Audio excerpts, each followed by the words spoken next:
Pentingnya mengatasi penolakan di dalam diri. Bersama saya Paulus Wiratno dalam acara Making Life Better.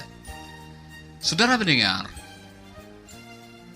penerimaan adalah sebuah kebutuhan di dalam kehidupan.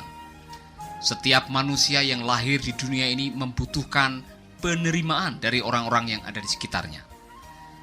Kurangnya penerimaan alias adanya penolakan dalam hidup akan menyebabkan sebuah pergumulan yang bisa mempengaruhi kepribadian dan juga nasib masa depan kita.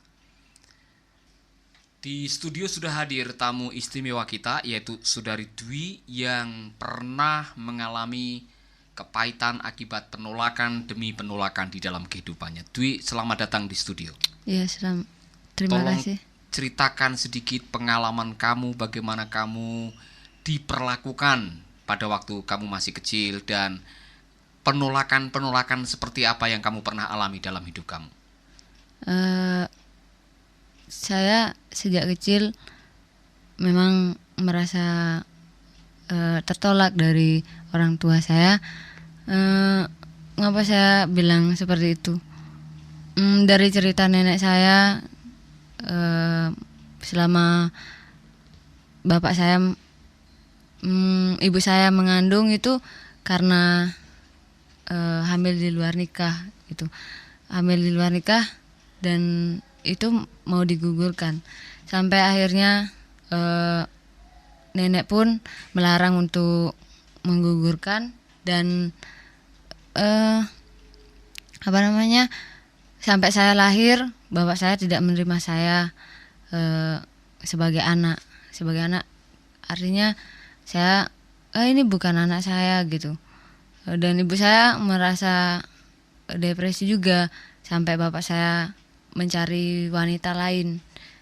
Selama umur saya 1,5 tahun, bapak saya pun menikah dengan wanita lain dan ibu saya diceraikan. Sejak itu saya diserahkan kepada nenek saya karena bapak nggak mau mengurusin saya, dan karena istri barunya itu akhirnya saya diserahkan kepada nenek, dan nenek saya mendidik saya sampai umur 6 tahun. Karena nenek saya udah tua, akhirnya saya diserahkan kembali kepada bapak saya. Setelah saya diserahkan kepada bapak saya, sebenarnya bapak saya nggak mau terima saya lagi gitu. Saya nggak mau terima anak ini gitu. Karena nenek saya sudah tua dan tidak bisa menghidupi saya, dan saya harus pergi kemana. Saya tidak punya siapa-siapa lagi kecuali nenek dan bapak saya. Akhirnya dengan terpaksa bapak saya harus terima saya kembali dan menyekolahkan saya.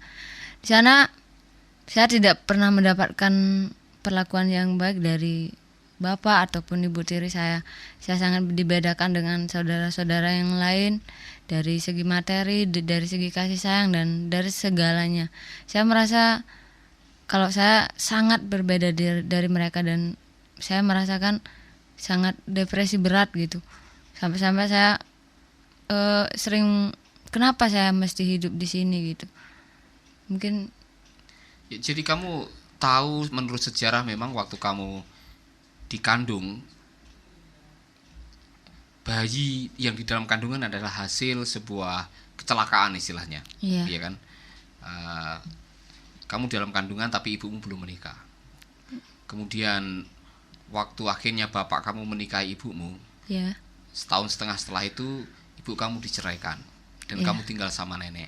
iya Kemudian nenek sudah tidak sanggup lagi memelihara kamu dikembalikan kepada bapak yang sebetulnya tidak siap dan tidak mau untuk menerima kamu gitu. iya Nah, kamu masih ingat nggak perilaku daripada ayah yang buat kamu rasa menyakitkan sekali, yang kamu simpulkan itu sebagai penolakan, atau bapak memang tidak suka dengan saya, atau ibu tiri saya memang tidak suka dengan saya? Perlakuan kayak apa? iya mungkin saya masih kecil kan, biasa anak kecil melakukan kesalahan gitu. Tidak melakukan tugas. Kami diberi tugas, anak-anaknya kami diberi tugas. Hanya saya memang saya anak yang tertua dan dapat tugas yang lebih banyak gitu. Tapi kalau saya melakukan kesalahan sedikit saja, ibu tiri saya udah membesar-besarkan dan melaporkan kepada bapak saya kalau anak ini nggak bagus, anak ini bandel segala macam gitu. Dan kata-kata yang tidak enak didengar, diucapkan sampai caci maki segala macam, sampai kamu anjing, kamu nggak pantas jadi orang, kamu sebaiknya jadi binatang, seperti hal-hal yang Kamu seperti umur itu. berapa waktu itu? Umur 7 tahunan, masih kelas 1. Waktu itu kamu sudah mengerti tidak bahwa ucapan-ucapan seperti itu betul-betul melukai gitu? Iya, karena biasa kata-kata itu saya tahu itu kata-kata caci makian dari orang-orang sekitar itu. Jadi saya tahu kalau itu kata-kata yang nggak bagus gitu. Sampai saya umur sampai besar pun saya masih dapat kata-kata seperti itu. Kalau kamu mendengar kalimat-kalimat yang isinya merendahkan, melecehkan, mengumpat seperti itu, reaksi kamu sebagai seorang anak yang masih sangat termuda gitu, reaksinya seperti apa? Iya, karena waktu itu mungkin saya belum begitu mengerti tentang rasa penolakan itu. Ya saya anggap itu hal biasa karena itu sudah terbiasa, karena itu sudah biasa. Jadi memang sudah tiap hari kamu menerima kalimat-kalimat sumpah serapah istilahnya. Iya. Ya, kamu anggap biasa aja lah Itu gitu. biasa, iya. Sakit hati nak? Waktu itu sih kayaknya nggak sakit hati, cuman kenapa sih yang saya mungkin rasa sakit gitu selalu dibedakan dengan saudara-saudara yang lain gitu. Hanya yang mendapat perlakuan seperti itu hanya saya sendiri. Sedangkan adik-adik yang lain itu salah, mereka nggak pernah menyalahkan atau memukul segala macam gitu, nggak pernah. Apa yang kita dengar dari Dwi adalah sebuah cerita yang memang kadang-kadang terjadi dalam kehidupan kita. Bagaimana kita memperlakukan anak-anak kita. Apabila ada ketidakadilan, anak-anak kita bisa menangkap bahwa dirinya diperlakukan berbeda. Dan itu bisa menimbulkan sebuah luka yang bisa membekas, yang lama sekali sembuhnya. Oleh karena itu kita harus berhati-hati bagaimana kita mengucapkan kata-kata atau memperlakukan anak-anak kita. Nah, tolong ceritakan mengenai kapan kamu mulai menyadari bahwa kamu memang ditolak. Kapan kamu tahu bahwa saya ini memang diperlakukan berbeda di dalam keluarga saya. Bapak saya tidak mencintai saya, ibu tiri saya tidak mencintai saya. Kapan kamu mulai sadar dan kamu menganggap itu sebagai sebuah perilaku yang tidak baik? Setelah saya tamat sekolah, saya pergi dari rumah karena memang saya sudah nggak tahan lagi dengan perlakuan mereka gitu. Saya sering dipukul segala macam, dan mereka juga menuntut dari saya, kamu harus kerja, kamu harus mendapatkan uang gitu untuk membantu keluarga dalam rumah, membantu. Dan saya berpikir, kok saya belum tahu apa-apa kok sudah disuruh cari uang segala macam gitu. Sedangkan saya masih butuh pendidikan yang lebih gitu. Jadi kamu umur berapa sudah dipaksa untuk cari uang? Umur 16 tahun ya. Tamat SMP atau tamat iya, SMA? tamat SMP. Tamat SMP. Iya. Sudah diminta untuk kerja. Iya. Dan kamu harus keluar dari rumah untuk kerja atau untuk menghindari tekanan? Untuk kerja. Untuk kerja. Iya. Nah, apakah hasil kerja kamu memang diberikan kepada orang tua atau hanya untuk kamu sendiri? Iya, saya dituntut untuk memberikan kepada dia, kepada orang tua saya. Luar biasa. Jadi kamu sempat kerja apa dulu? Saat waktu itu dititip di kakak itu di warung gitu, kerja di warung. Tapi dia masih kakak sepupu saya, dan dia juga kasihan kepada saya, dan akhirnya dia ngajak saya dan diberi ya pesangon gitu untuk dikasih ke orang tua. Jauh di lubuk hati kamu masih pengen sekolah enggak sebetulnya waktu itu? Masih, sebenarnya saya waktu itu karena bapak saya pernah berjanji kepada saya, kalau kamu tamat nanti, kalau nilai kamu bagus, bapak akan sekolahkan kamu. Tapi kalau kamu nilai kamu nggak bagus, nggak usah sekolah. Untuk apa sekolah gitu. Dan saya waktu itu karena saya mempunyai kerinduan untuk sekolah lagi, saya berusaha untuk belajar, dan akhirnya saya mendapatkan nilai yang bagus di sekolah. Dan saya menuntut janji dari bapak saya itu, Pak, nilai saya ini sudah bagus, gimana? Bapak nggak bisa sekolahin kamu, terpaksa nggak sekolah, kamu harus pergi cari uang kerja. Dwi, itu sudah terjadi kan? Iya. Itu sudah masa lalu kamu. Cuman saya pikir apa yang terjadi tidak bisa langsung dilupakan. Kalau saya minta kamu mengingat perlakuan yang paling kejam istilahnya, yang paling menyakitkan yang pernah kamu terima dari ayah kandung kamu atau ibu tiri kamu saat-saat seperti apa itu?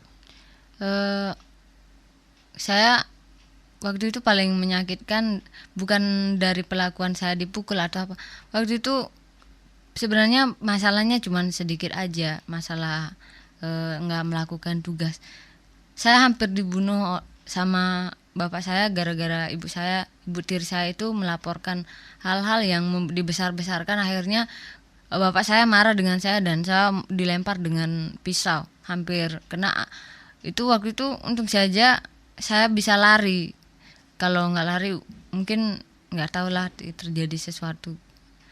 Jadi bapak kandung kamu sendiri Iya, percaya apa yang diucapkan oleh ibu tiri kamu iya, sampai tega melayangkan pesonya yang iya, istilahnya mau membunuh kamu itu.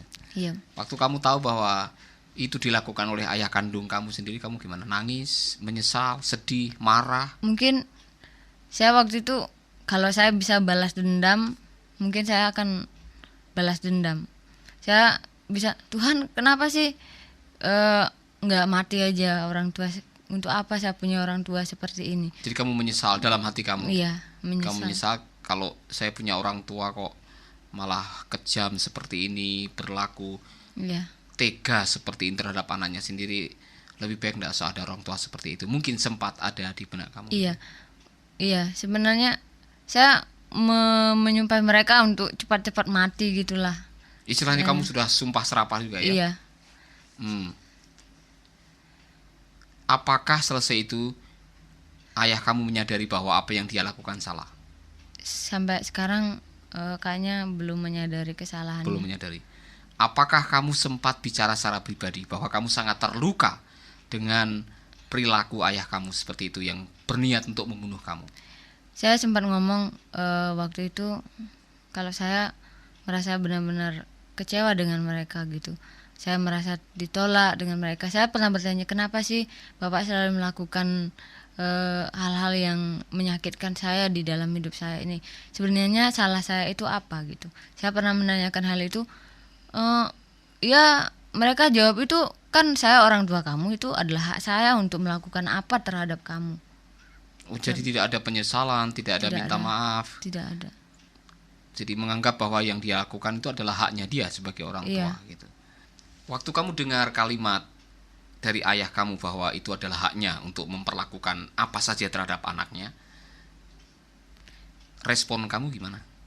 Ya saya hanya bisa senyum dan mungkin dia bapak saya belum menyadari kesalahannya. Saya percaya suatu saat dia akan menyadari kesalahannya dan suatu saat dia akan minta maaf dan menyadari kesalahannya terhadap apa yang sudah dia lakukan gitu aja. Saudara pendengar, pengakuan Dwi memberikan sebuah gambaran yang jelas kepada kita bahwa apa yang kita lakukan, apa yang kita ucapkan terhadap anak-anak kita punya dampak yang luar biasa bagi pertumbuhan kehidupan mereka. Sebagai seorang ayah atau sebagai seorang ibu, mari kita berwaspada, berhati-hati. Seperti apa yang dinasihatkan oleh Rasul Paulus, janganlah kita melukai anak-anak kita. Janganlah membuat anak-anak kita menjadi marah oleh karena ucapan atau perilaku kita. Supaya anak-anak kita menaruh rasa hormat kepada kita. Supaya mereka bisa bertumbuh sebagai seorang pemuda yang wajar, normal, dan bisa mengembangkan potensi yang Tuhan sudah berikan. Kiranya kita diberkati dengan apa yang baru saja disampaikan. Dan apabila sahabat ingin mendengar selanjutnya, ikuti seri yang berikutnya. Bagaimana mengatasi penolakan. Sahabat, Anda baru saja mendengarkan program Making Life Better.